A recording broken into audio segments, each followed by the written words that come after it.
साथियों, देश में हम लोगों को लगातार जागृत करने का अभियान चलाने की जरूरत है और केवल जागृत करने से कार्य नहीं चलेगा। जागृत करने के बाद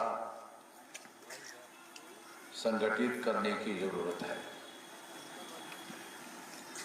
केवल संगठित करने से ही कार्य नहीं चलेगा, तो संगठन के द्वारा एक्शन करने की जरूरत है और एक्शन हम लोगों को सामूहिक रूप से जो हमारे मकसद है, जो हमारे उद्देश्य है, उसका पूरा करने के लिए, उस मकसद को पूरा करने के लिए हम लोगों को सामूहिक रूप से एक्शन करने की आवश्यकता है। साथियों, देश में अगर हम पॉलिटिकल सिनेरियो का अध्ययन करें जिससे बात समझ में आए, इसलिए मैं थोड़ा लोगों को देश का जो पॉलिटिकल सिनेरियो है क्यों ये समझाना चाहता हूँ, क्योंकि 2024 में लोकसभा का चुनाव होने जा रहा है। इसलिए हम लोगों को देश का पॉलिटिकल सिनेरियो समझना जरूरी है, क्योंकि वो पॉलिटिकल सिनेरियो इसलिए समझना जरूरी है क्योंकि वही लोग हम लोगों के समस्याओं का कारण बने हुए हैं। तो आप लोगों को जो पॉलिटिकल सिनेरियो है वो ये है कि जो केंद्र में सत्ता में काबिज है वो आरएसएस के द्वारा जो राजनीतिक संगठन बनाया गया है भारतीय जनता पार्टी, उसके द्वारा केंद्र की सत्ता पर उन्होंने कब्जा किया हुआ है। और ये जो कब्जा है ये आरएसएस के लोगों का, जो ब्राह्मणों का संगठन है आरएसएस, इसके बारे में ज्यादा प्रचार किया जाता है कि ये हिंदुओं का संगठन है। तो हिंदुओं का संगठन है तो वो एससी एसटी ओबीसी के लोगों को भी हिंदू कहते हैं, मगर आरएसएस के जो केंद्रीय संचालक मंडल है तो अभी 2 साल में उसे 100 साल हो जाएंगे, आरएसएस को 100 साल हो जाएंगे 2025 को।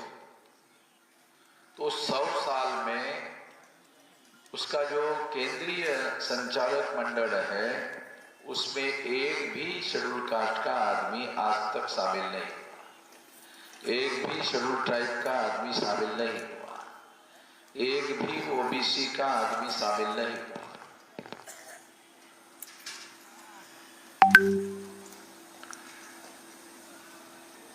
देश में जो तीसरे वर्ण के लोग हैं, वैश्य वर्ण का भी आदमी आरएसएस के केंद्रीय जो समिति है उनकी संचालन समिति, उसमें वैश्य वर्ण का भी आदमी, एक भी आदमी आज तक शामिल नहीं हुआ।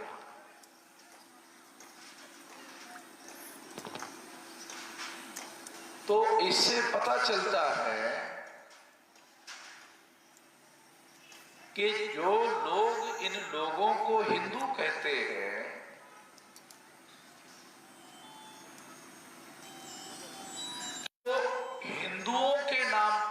से कम केंद्रीय संचालक मंडल में इनका कोई प्रतिनिधित्व होना चाहिए था। मैं आज के जो विमर्श देश में चल रहा है, मैं उस बात को ध्यान में रखते हुए बता रहा हूं ताकि आपको बात समझ में आ जाए। देश में विमर्श क्या चल रहा है? हिंदू मुसलमान। देश में जो विमर्श चल रहा है वो हिंदू मुसलमान का चल रहा है। और अगर हिंदू मुसलमान का विमर्श चल रहा है तो आरएसएस के लोग जिन लोगों को हिंदू कहते हैं, एससी एसटी ओबीसी के लोगों को हिंदू कहते हैं, आज तक उनके केंद्रीय समिति में आरएसएस के एक भी आदमी इन लोगों का शामिल नहीं। इसके बारे में यहां बैठे हुए किसी ने भी इसके पहले, मेरे बताने के पहले सोचा होगा, मुझे जानकारी नहीं। किसी मीडिया में, किसी अखबार में ऐसा कोई मुद्दा चर्चा के लिए आया होगा, ये भी मेरे पढ़ने में नहीं है। मैं दर दिन 4-5 अखबार पढ़ता हूँ। इन्हीं बदमाश लोगों के सारे अखबार है, उन्हीं के अखबार पढ़ते रहता हूँ कि बदमाशों के अखबार में बदमाशों के बारे में क्या लिखा हुआ है, तो हमें जानकारी मिलती है, उसके आधार पर बता। तो इससे एक बात मैं आपको समझाना चाहता हूँ कि जिसे वो हिंदू कहते हैं और हिंदुओं का ठेकेदार मानते हैं आरएसएस के लोग, उन लोगों का एक भी प्रतिनिधि उनके केंद्रीय संचालन समिति में शामिल नहीं है।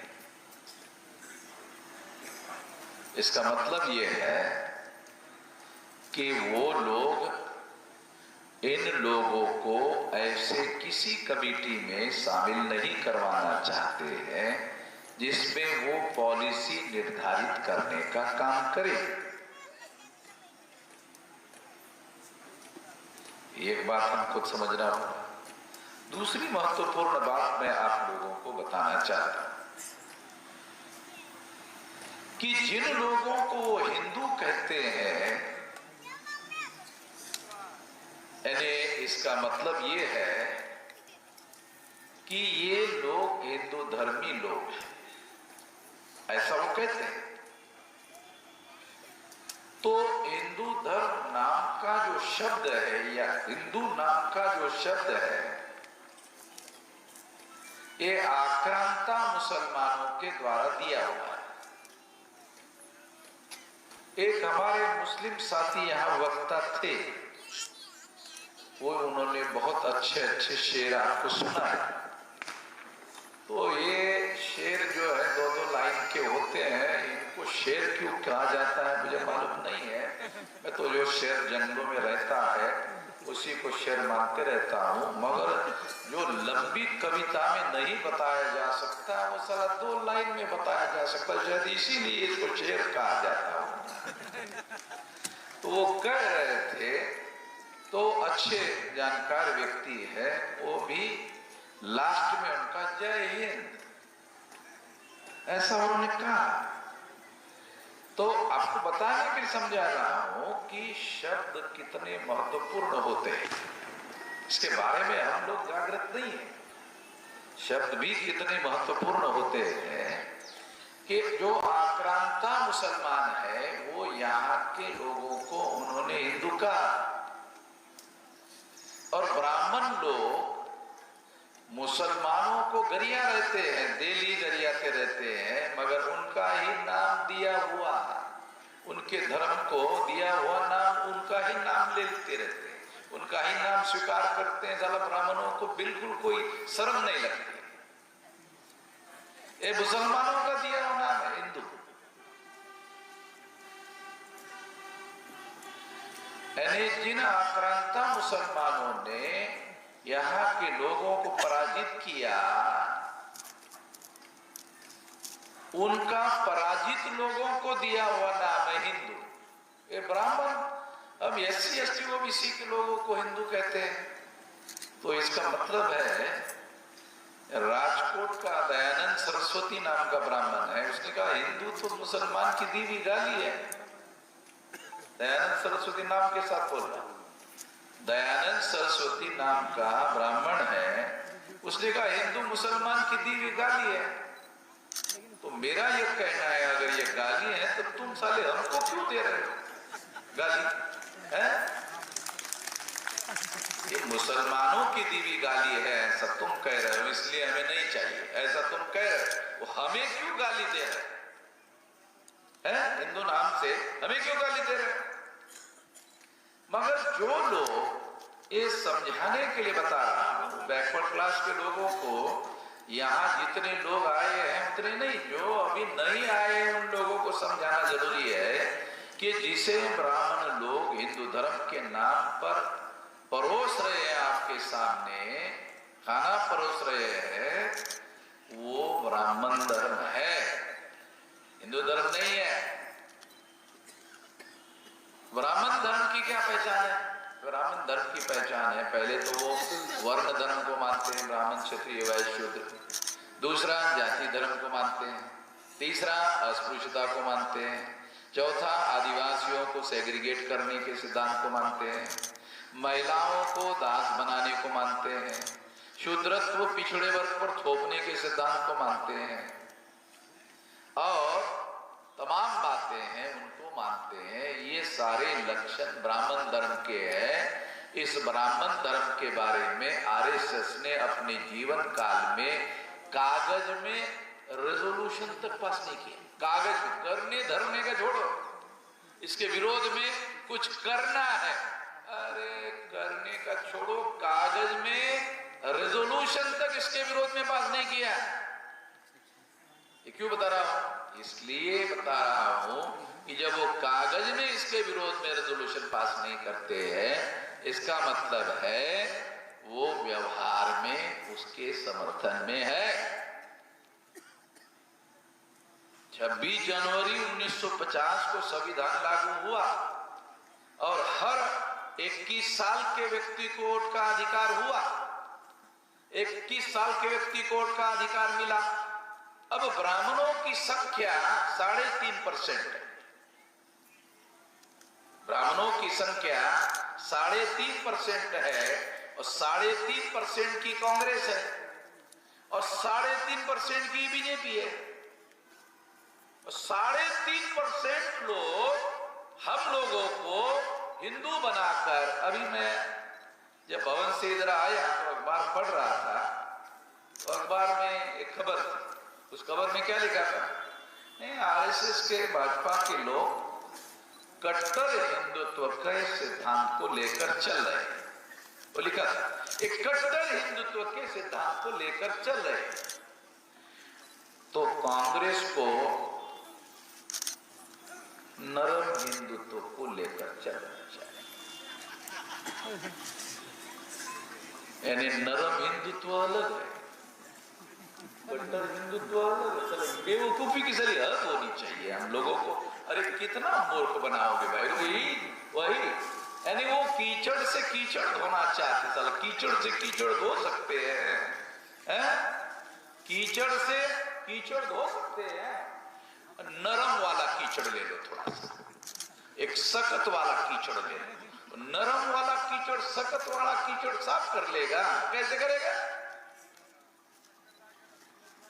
वो कहते हैं कि नरम हिंदुत्व जो है तो कांग्रेस वाले नरम हिंदुत्व लेकर चलेंगे, ये आरएसएस वाले भाजपा वाले कट्टर हिंदुत्व। यानी सारी खिचड़ी 3.5% के अंदर ही पकाना चाहते हैं। 3.5% लोग कांग्रेस वाले, 3.5% के अंदर ही बीजेपी वाले, 3.5% वालों की दो पार्टियां, 3.5% वालों की दोनों पार्टियां। कांग्रेस जाती है तो बीजेपी आती है, बीजेपी जाती है तो कांग्रेस आता है। यानी एक राजा राम है तो दूसरा सीताराम है। सीताराम जाता है तो राजा राम आता है, राजा राम जाता है तो सीताराम आता है। तो हम लोगों के हिस्से में क्या आता है? राजा राम सीताराम, राजा राम सीताराम, राजा राम सीताराम, राजा राम सीताराम, सारा भजन का भजन का। राजा राम सीताराम के बाहर हमारा कोई वजूद नहीं है, हमारा कोई अस्तित्व नहीं है, हमारा कोई एक्जिस्टेंस नहीं है। इस वजह से समस्या है। हमारी कोई सारी गिनती नहीं, गिनती का भी आप लोगों ने विषय रखा है। मोदी को पूछो कुत्ते कितने हैं, उसके बाद आंकड़े। मोदी को पूछो उसमें काटने वाले कितने का, ये भी आता है। अच्छा इसमें सज्जन वाले कुत्ते कितने का, ये भी आता है। अच्छा जंगली वाले कुत्ते कितने का, ये भी आता है। अच्छा देसी पालतू कुत्ते कितने हैं, ये भी है। जंगली जानवर कितने हैं, ये भी है। देसी जानवर कितने हैं, ये भी है। गाय बकरी कितना है, सब मोदी के पास पूरा डाटा है, पूरा है। ओबीसी कितना है ये नहीं। जानवर है, कुत्ता है, बिल्ली है, भेड़ बकरी है, सब है, उनका डाटा है। ओबीसी नहीं। नहीं आप ओबीसी है तो ओबीसी का क्यों नहीं है, वो बोलते ही नहीं, इसके बारे में बताते नहीं है। ओबीसी का प्रधानमंत्री है ऐसा बताते बीजेपी वाले, ये ओबीसी का प्रधानमंत्री है। ओबीसी की गिनती नहीं कर रहे,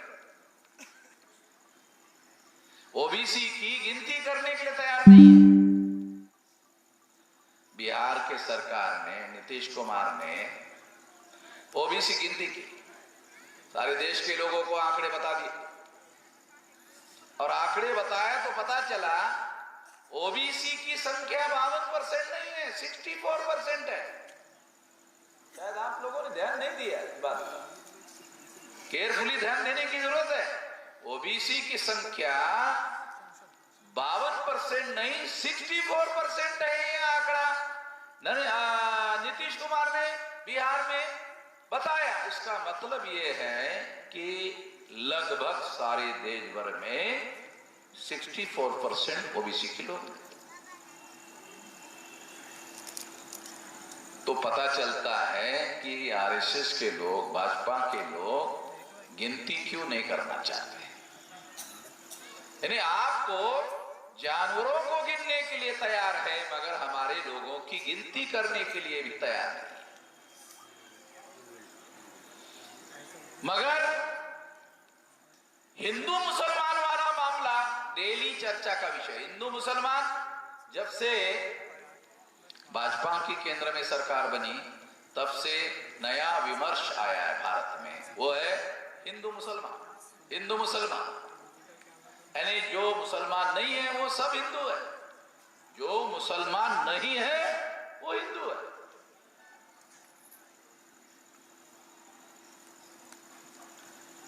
तो ये इस वजह से क्या होता है कि ये 3.5% वाले ब्राह्मण जिसे हम अल्पसंख्यक मानते हैं, वो हिंदू मुसलमान के थ्योरी से बहुसंख्यक हो जाते हैं। और एससी एसटी ओबीसी का जो अकाउंट है वो 0 हो जाता है। मान लो एससी को हिंदू के अकाउंट में जमा करो, एसटी को हिंदू के अकाउंट में जमा करो, ओबीसी को हिंदू के अकाउंट में जमा करो, तो इसका पहले नंबर का परिणाम क्या होता है, एससी एसटी ओबीसी का अकाउंट 0। समझ में नहीं आता। अरे जिसका 21 साल का वोट अभी 18 साल का हो गया, अगर आपकी गिनती 0 हो गई तो आपको मिलेगा क्या? ये हमारे लोगों को समझ में नहीं आता। जब आपकी गिनती हिंदू के नाम पर होती है तो आपका मामला आप रफा दफा हो जाता है, आपके अधिकार हिंदू के नाम पर जमा हो जाते हैं। ब्राह्मण उसका ठेकेदार है तो उसके पास ठेका रहता है, तो वो उसका इस्तेमाल करता है। जो ठेकेदार होगा वही इस्तेमाल करेगा, वो कर रहा है। एससी एसटी ओबीसी को अधिकार चाहिए, अधिकार जिसको चाहिए उसको एससी एसटी ओबीसी के नाम पर गिनती होगी तो उस अनुपात में अधिकार मिलेगा। ये हम लोगों को समझना होगा, ये जानना होगा। ये थेरी जो है हिंदू मुसलमान की, इससे हम लोगों को सावधान रहना चाहिए और जितना पॉसिबल हो अपने आप को, जो आपको कॉन्स्टिट्यूशन ने, बाबा साहब आम्बेडकर ने जो अधिकार दिए, आपको हिंदू के नाम पर नहीं है, शेड्यूल कास्ट के नाम पर अधिकार है, शेड्यूल ट्राइब के नाम पर अधिकार है, ओबीसी के नाम पर अधिकार है। तो हम लोगों को ये प्राइमरी जानकारी भी नहीं है। हिंदू के नाम पर अधिकार नहीं है कहीं पर भी संविधान में। आपको जो अधिकार मिले हैं वो एससी, एसटी, ओबीसी के नाम पर मिले हुए। अगर जिसके नाम पर अधिकार मिले हैं उन लोगों को उसके आधार पर जागृत करने की जरूरत है। अगर आप उसके आधार पर उसको जागृत करने का काम करोगे तो आपका अधिकार बनेगा, और जो अधिकार देंगे नहीं तो ये आंदोलन हमने उन लोगों से मांगने के लिए बनाया हुआ आंदोलन नहीं है। हम लोग एससी, एसटी, ओबीसी के लोगों को सामाजिक रूप से जागृत करने के लिए और उसका राष्ट्रीय स्तर का संगठन बनाने के लिए ये सारा अभियान शुरू किया है। साथियों, आप लोगों को याद होगा कुछ दिन पहले महिलाओं को नरेंद्र मोदी ने 33% पॉलिटिकल रिजर्वेशन दिया। आपको याद होगा, इस देश में लोग साल भर, 2 साल, 5 साल, 10 साल, 15 साल, 20 साल, 25 साल आंदोलन करते तब एक हाथ मांग पूरी हो जाती है। अब आप बताओ, महिलाओं ने 33% रिजर्वेशन पॉलिटिकल चाहिए, कोई डिमांड किया? एक भी आंदोलन नहीं किया, एक भी आंदोलन नहीं किया। इसके बावजूद भी भाजपा ने दे दिया, केंद्र सरकार ने दे दिया, बेवजह दे दिया, कोई कारण नहीं। बहुत बड़ा कारण है, क्योंकि उनको मालूम है कि इस देश में जो जागरण चल रहा है उस जागरण को काटना होगा। उस जागरण को जब तक काटा नहीं जाएगा उनकी परिस्थितियां खराब होती रहेगी। तो इसलिए महिलाओं को 33% रिजर्वेशन देकर 50% महिलाओं को बीजेपी के समर्थन में खड़ा करने के लिए, ताकि जो जागरण हो रहा है उसको काउंटर किया जा सके। 50% महिलाओं का वोट लेकर कमजोर हो रहे हैं, इसलिए तो 50% महिलाओं को रिजर्वेशन, पॉलिटिकल रिजर्वेशन दिया। समझने की जरूरत है। आपको दूसरा एग्जाम्पल देके ये बात समझाता। शेड्यूल कास्ट और शेड्यूल ट्राइब के लोगों को पहले से पॉलिटिकल रिजर्वेशन है ना? है। शेड्यूल कास्ट को और शेड्यूल ट्राइब को 22.5% रिजर्वेशन है, पॉलिटिकल रिजर्वेशन है। ये पॉलिटिकल रिजर्वेशन का इतिहास क्या है? राउंड टेबल कॉन्फ्रेंस में बाबा साहब आम्बेडकर गए, वहां उन्होंने शेड्यूल कास्ट और शेड्यूल ट्राइब के लोगों को सेपरेट इलेक्टोरेट की मांग की। सेपरेट इलेक्टोरेट की मांग मंजूर हुई 17 अगस्त 1932 को, और जब 17 अगस्त 1932 को मंजूर हुई तो इसके विरोध में गांधी जी ने अपने लोगों को, कांग्रेस के लोगों को, ब्राह्मणों को समझाया कि यदि शेड्यूल कास्ट के और शेड्यूल ट्राइब के पार्लियामेंट में 22.5% लोग चुनकर गए तो पार्लियामेंट में हम लोगों की बात ये सुनने, हम लोगों को बात भी करने नहीं देंगे। ये लड़ाकू किस्म के लोग संसद में अगर चुनकर गए, 22.5% लोग चुनकर गए, और यदि गए तो ये संसद में हमें बोलने भी नहीं देंगे। 22.5% ऐसे लोग चुनकर गए तो 17 अगस्त 1932 को सेपरेट इलेक्टोरेट अंग्रेजों के द्वारा बाबा साहब आम्बेडकर ने हासिल किया। परिणाम क्या हुआ था कि शेड्यूल कास्ट के लोग शेड्यूल कास्ट के वोटों से शेड्यूल कास्ट के रिप्रेजेंटेटिव चुनकर भेजेंगे। शेड्यूल कास्ट के वोटों को, शेड्यूल कास्ट के एमपी को, शेड्यूल कास्ट के एमएलए को ब्राह्मणों को चुनने का अधिकार नहीं होगा। ये भी मालूम नहीं हमारे लोगों को, ये बता रहा हूं आपको। इससे क्या होगा, शेड्यूल कास्ट के रिप्रेजेंटेटिव शेड्यूल कास्ट के ही वोटों से चुनकर जाएंगे, तो जो जितना ज्यादा लड़ने वाला होगा वही चुनकर जाएगा। शेड्यूल ट्राइब का भी ज्यादा लड़ने वाला होगा वही जाएगा। ये 17 अगस्त 1932 को अंग्रेजों ने अवार्ड कर दिया और बाबा साहब आम्बेडकर ने ये लड़ाई जीती। तो जब गांधी जी को लगा कि तो बहुत लड़ाकों के सबके लोग चुनकर जाएंगे तो हमारी सुनेंगे ही नहीं, इसके विरोध में गांधी जी ने आमरण अनशन किया।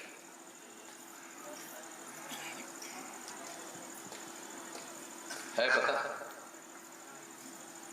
किसी को पता नहीं? ओबीसी के लोगों को ये पता ही नहीं। शेड्यूल कास्ट के, शेड्यूल ट्राइब के वर्तमान पार्लियामेंट में 131 मेंबर पार्लियामेंट है। ये पॉलिटिकल रिजर्वेशन से चुनकर जा रहे हैं। इनको पुनः पैक्ट लागू करवाया गया। जो सेपरेट इलेक्टोरेट से 131 लोग चुनकर गए होते तो ओबीसी की जाति आधारित गिनती पहले लागू हो गई।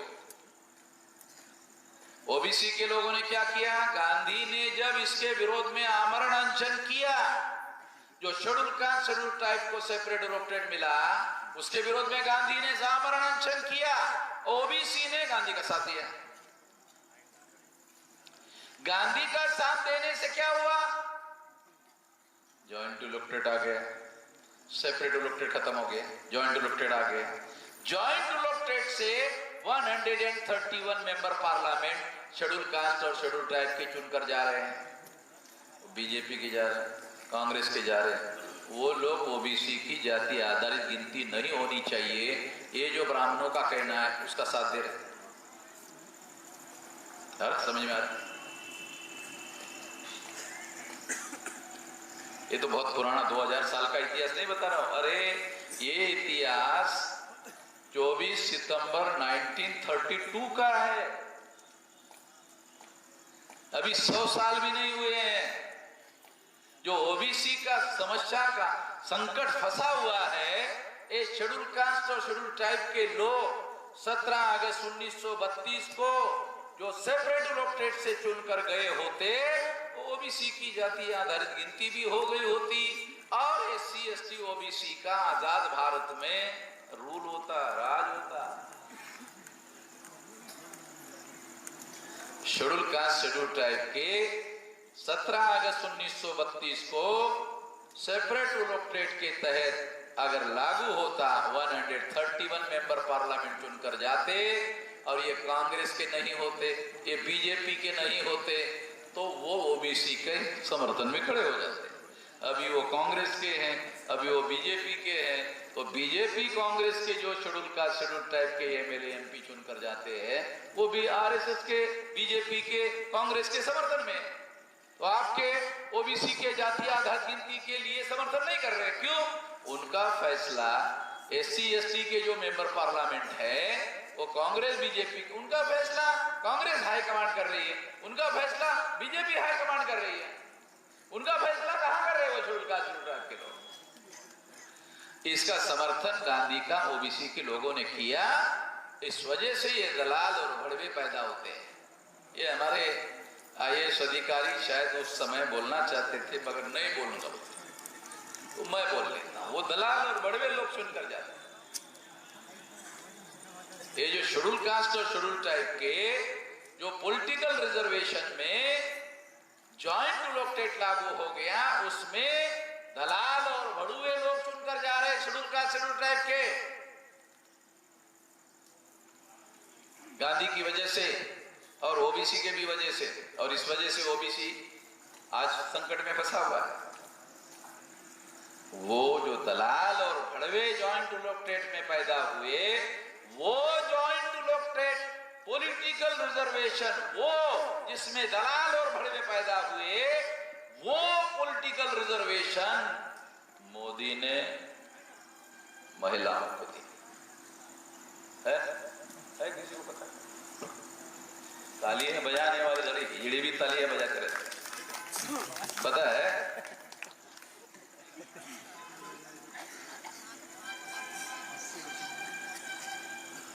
अगर शेड्यूल कास्ट शेड्यूल ट्राइब के दलाल और बढ़वे पैदा होते हैं ज्वाइंट इलेक्टोरेट में, वही ज्वाइंट इलेक्टोरेट अगर महिलाओं को ओबीसी को दे दिया तो एससी एसटी में दलाल बढ़वे पैदा होगा, तो महिला के लिए दलाल बढ़वा शब्द यूज नहीं किया जा सकता। उसके लिए कौन सा शब्द इस्तेमाल किया जा सकता है, ये मैं सारा आपके विवेक पर छोड़ देता हूं। वो मैं माइक पर बोल नहीं सकता, मालूम है मुझे, समझ में आता है शब्द कौन से चुनना चाहिए, मैं उसी का मात करूं। हाँ, मुझे मालूम है सारा सिस्टम से संबंध है, मगर वो शब्द मैं यूज नहीं कर सकता, इतना भयानक परिणाम होगा। ये निर्णय निश्चित रूप से मोदी का नहीं है। मोदी के कोई भी बड़े फैसले मोदी के नहीं है, वो सारे आरएसएस के लोग फैसले देते हैं। और मोदी जो है वो केवल सीओ है, सीओ। लोग कहते पीएम है, मोदी पीएम नहीं है, सीओ है। सीओ का मतलब चीफ एग्जीक्यूटिव ऑफिसर। मोदी जो है वो चीफ एग्जीक्यूटिव ऑफिसर, सीईओ। निर्णय आरएसएस ने निर्णय किया, मोदी ने इंप्लीमेंट किया, तो इंप्लीमेंट करने के लिए आरएसएस ने सीईओ बनाया। कुछ इंप्लीमेंट करना होगा ना। आरएसएस फैसला करता रहेगा, केवल फैसला करता रहेगा, उससे थोड़ी होगा। कोई इंप्लीमेंट करने वाली मशीनरी चाहिए, तो मोदी को चीफ एग्जीक्यूटिव ऑफिसर बनाया। मेरे अलावा दूसरा आदमी बोलेगा वो एफआईआर हो जाएगा। ध्यान रखना, बोलना मत, ध्यान रखना, खबरदार ले। मेरे अलावा अगर बोले एफआईआर हो जाएगा, तो आप सोचते होंगे आपके खिलाफ क्यों नहीं होगा? वो तो औकात चाहिए ना मेरे खिलाफ।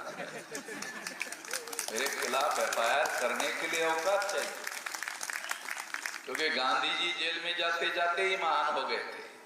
तो मुझे एक बार गुजरात के जेल में डाला और रात में 3 बजे असिस्टेंट पुलिस कमिश्नर मेरे पास आया, बोलता अरे बाप रे बाप, सारे देश भर से टेलीफोन आ रहा है, हमें पहले मालूम होता तो आपको अरेस्ट ही नहीं करते।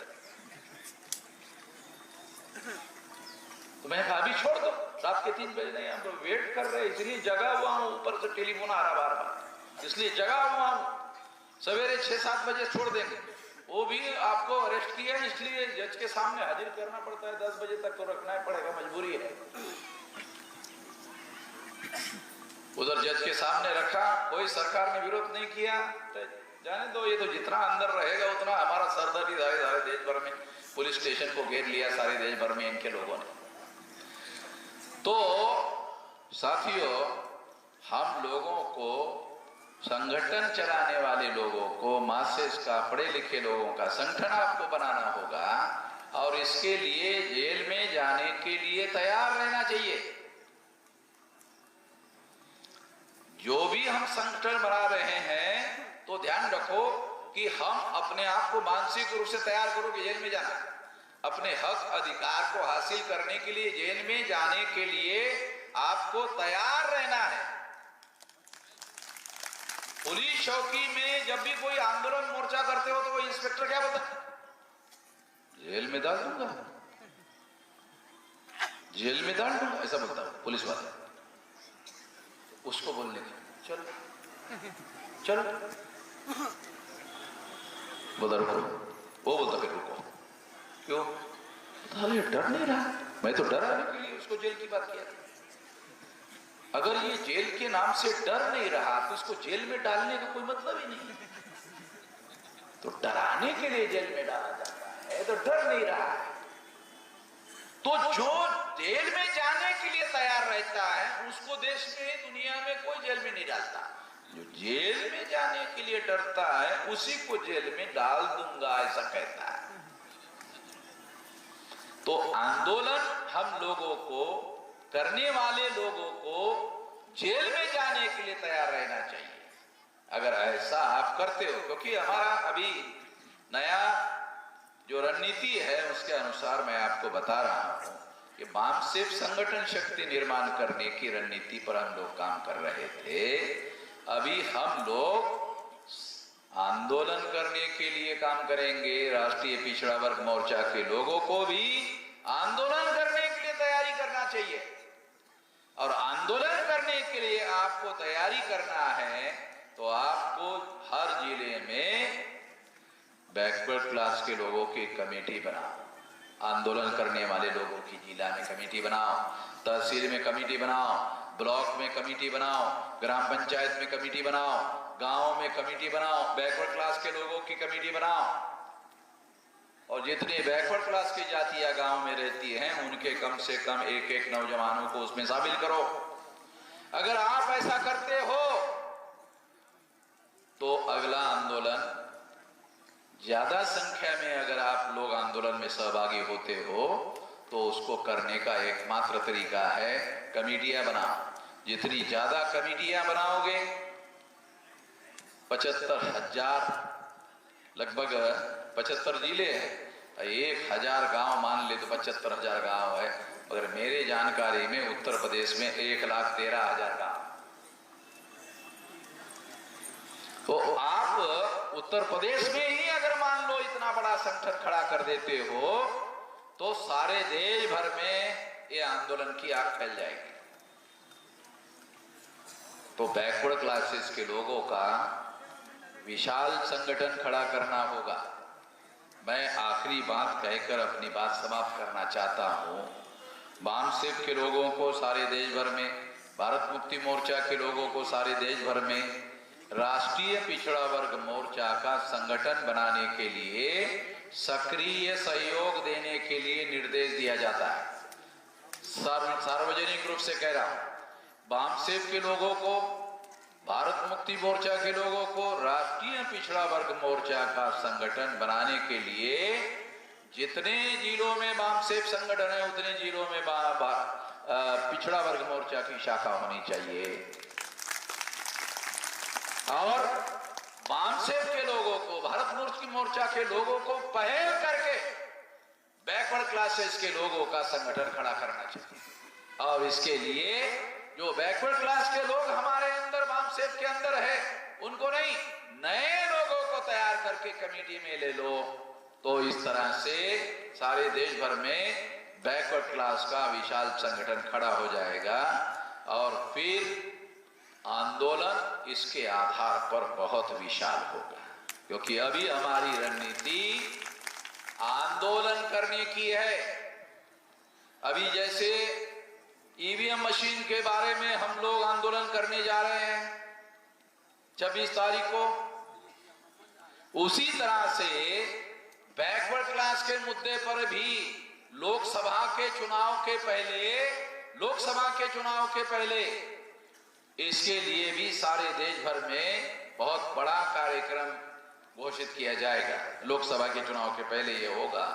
इस दिशा में अभी से आप लोगों को तैयारी करना चाहिए। अगर आप इसकी तैयारी करते हो तो हमें अपने बल पर अपने अधिकार हासिल करने का ताकत पैदा हो जाएगी। ऐसी ताकत हमको पैदा करना चाहिए। केवल मांगने का काम नहीं करना चाहिए। संगठन शक्ति के बल पर हम अपने अधिकार हासिल कर सकते हैं, इस पर यकीन करना चाहिए, विश्वास करना चाहिए और ऐसा करना चाहिए। आपने मेरी बात ध्यान से सुनी, इसके लिए आभार, धन्यवाद।